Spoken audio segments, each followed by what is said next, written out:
আমি ছাত্র ভাইদেরকে বলতে চাই, এই রক্ত যেন ভিজা না যায়, এই রক্ত যেন মুছে না যায়।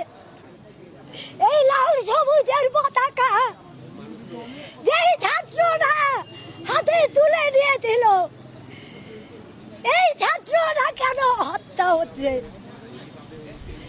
এই ছাত্রদের রক্ত যেন ভিজা না যায়, জনগণ যেন রাজপথে নেমে আছে।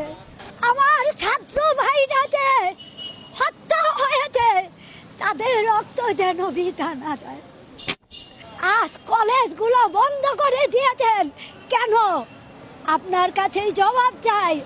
শেখ হাসিনা, এখনো সময় আছে, আপনি আপনার পদ থেকে আপনি বেরিয়ে আসেন, জনগণের কাছে ক্ষমা চান, তা না হলে জনগণ আপনাকে টেনে